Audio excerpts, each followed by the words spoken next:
Olá, turminha do 7º ano, tudo bem? Sejam muito bem-vindos a mais uma aula do Contraturno Digital. Eu sou a professora Shirley Botelho e sou professora de História. Vamos então ver qual é o conteúdo da nossa aula? Nossa aula de número 46 tem como título Moderno para quem? E o nosso objeto do conhecimento é a construção da ideia de modernidade e seus impactos na concepção de história, conceito de modernidade. Vamos lá? Vamos analisar então o conceito de modernidade. Mas afinal, o que é modernidade? Quando falamos em modernidade, o senso comum vai nos remeter à qualidade do que é moderno, novo, avançado, de última geração, geralmente associado a coisas positivas, em oposição ao que é antigo. E para exemplificar isso, nós trouxemos alguns modelos de objetos aí que vocês conhecem bem, né? Temos aí um celular antigo e um celular moderno, para a gente exemplificar aí esse conceito, um computador antigo e um computador moderno, que os seus pais conhecem bem esse modelo aqui, e também de automóvel, um carro antigo e um carro moderno, para a gente ter essa noção aí do que é o positivo e do que é o negativo, de como a gente tem essa noção do que o moderno é algo bom. Mas e para a história? O que é a modernidade? Quando falamos em modernidade no campo da história, nós a compreendemos como um período histórico que começou na Europa durante a Idade Moderna, que vai do século XV, com a tomada de Constantinopla pelos turco-otomanos, em 1453, e finaliza com a Revolução Francesa, lá no século XVIII, em 1789. Então, para organizar isso ali na linha do tempo tradicional da história, que começa ali, né, pré-história, Idade Antiga, Idade Média, Idade Moderna e Idade Contemporânea. Então, dentro desse período histórico, nós vamos estudar aqui a Idade Moderna, que são os marcos da modernidade que vão contemplar aqui a nossa aula. Então vamos lá para os marcos da modernidade.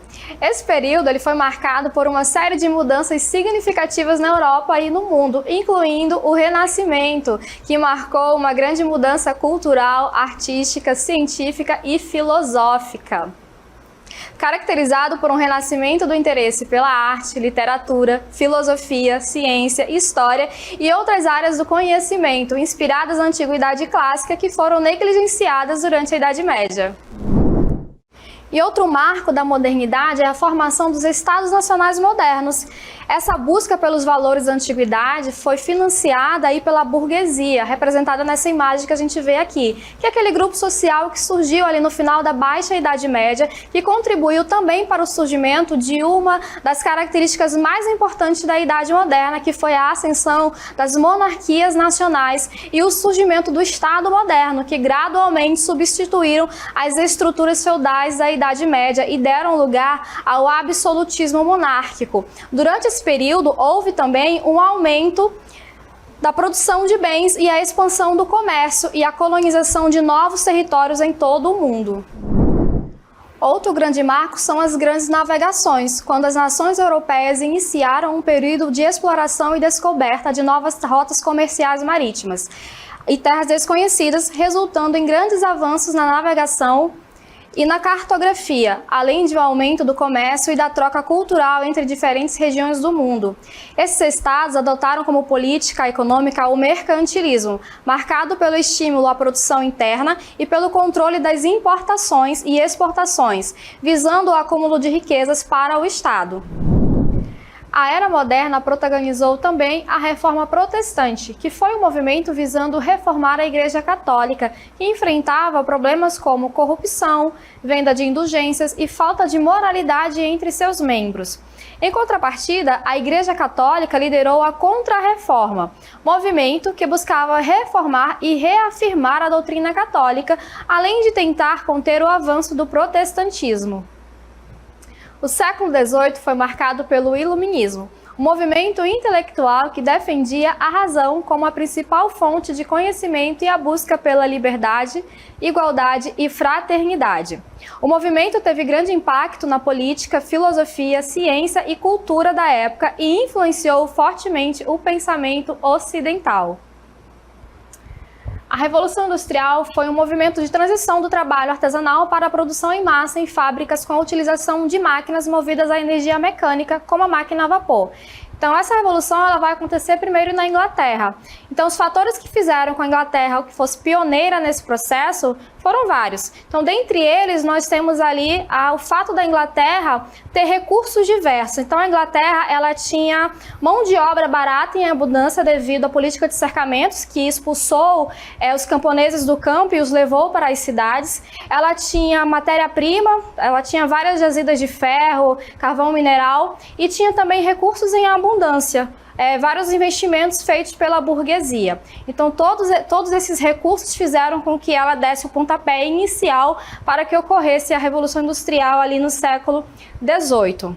Além disso, esse período também vai ser marcado pela Revolução Francesa, que foi um movimento social e político ocorrido na França entre 1789 e 1799, que teve como objetivo derrubar o antigo regime. Esse processo revolucionário que ocorreu ali em decorrência da grande desigualdade social que havia na França, ele vai revolucionar toda uma estrutura social que vai afetar também o Brasil. Então voltamos para a nossa pergunta inicial. Moderno para quem?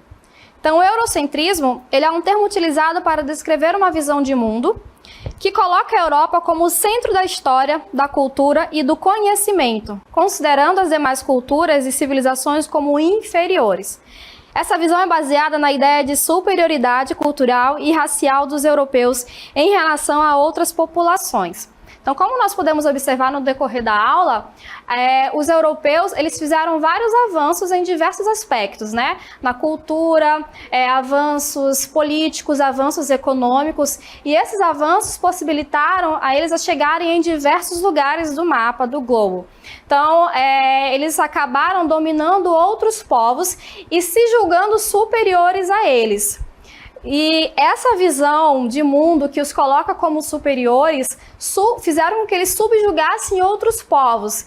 Então, eles impuseram sua cultura, impuseram seus modos de vida, ignorando outras vivências, ignorando outras culturas, ignorando outras experiências. Então, essa visão de mundo que coloca o europeu como centro, inferiorizando outros povos, a gente chama de eurocentrismo. Então, desse modo, o período moderno ele também foi marcado por conflitos e desigualdades, como a expansão colonial, a escravidão, a guerra e a exploração dos trabalhadores. Nesse contexto, a Europa se impôs como centro do mundo, negando a contribuição de outras civilizações para a história e a cultura da humanidade. A gente não pode esquecer que a escravidão moderna também aconteceu aí, quando os europeus sequestraram milhares de africanos para trabalharem como escravos ali pelas Américas, né? Então, isso foi moderno para quem? Que modernidade é essa? Então fica aí a reflexão. A modernidade, ela está mesmo associada sempre a algo positivo? Vamos refletir. E assim finalizamos o nosso contraturno digital sobre o conceito de modernidade. Vamos agora para o nosso aplicando.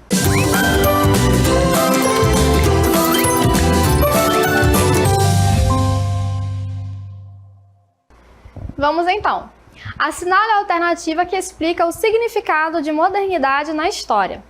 Alternativa A. Somente coisas novas, atuais, evoluídas, tecnológicas.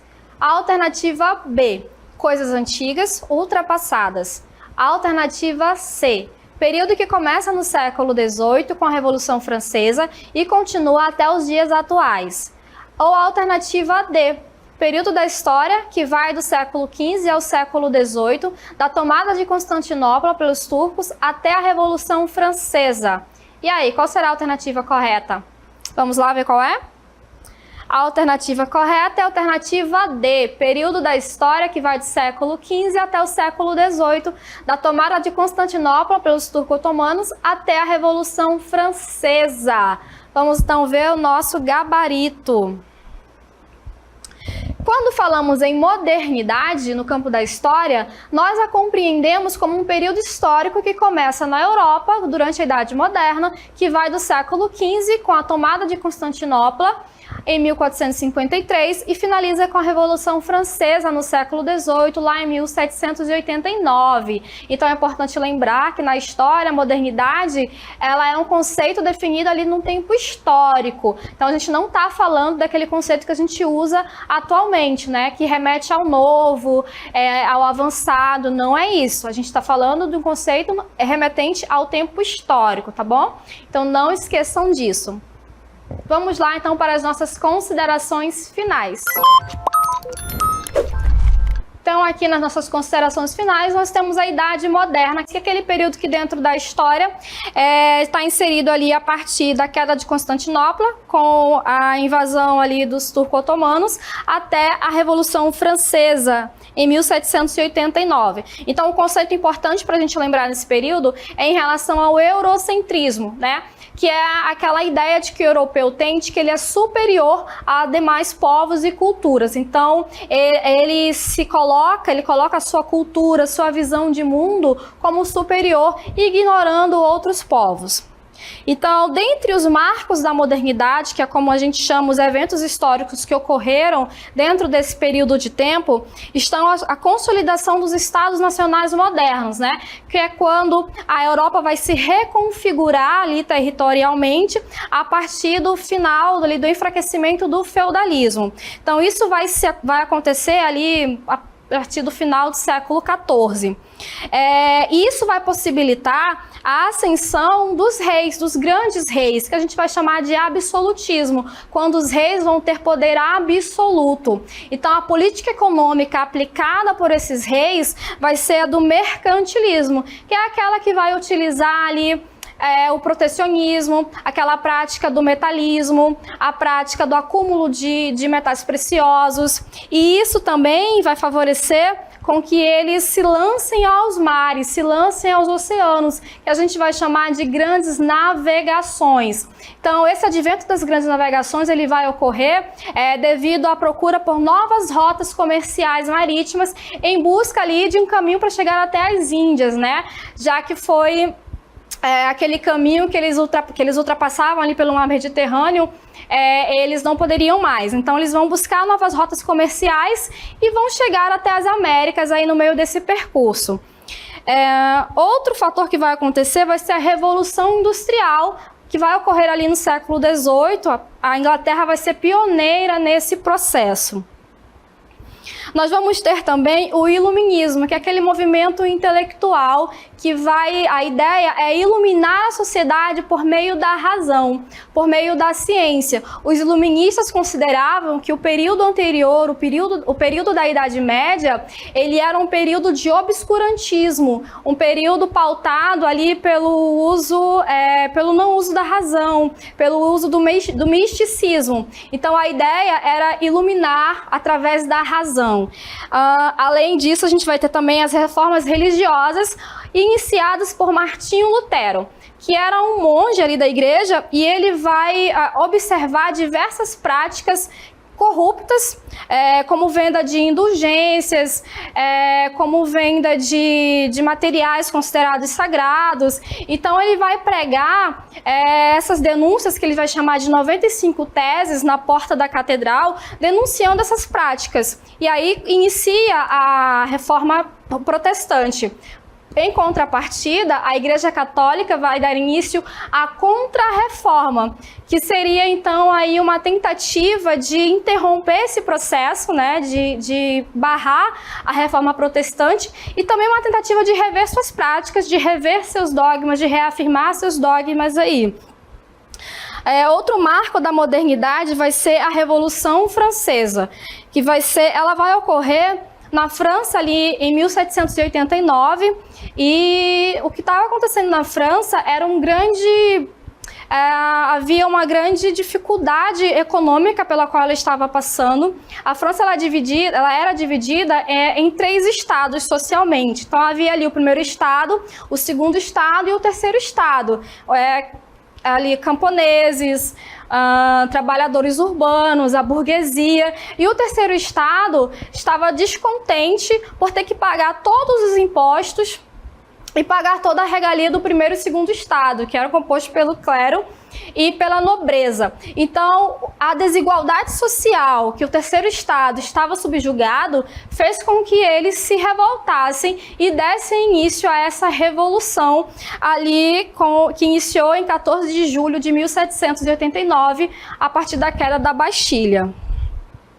Outro fator muito importante vai ser o renascimento cultural e científico, né, que vai ser a busca pelos valores ali da antiguidade clássica, a busca pelos padrões ali que vão buscar o humano, as características do humanismo, as características do antropocentrismo. Então nós temos aí os marcos que ocorreram ali no período da modernidade.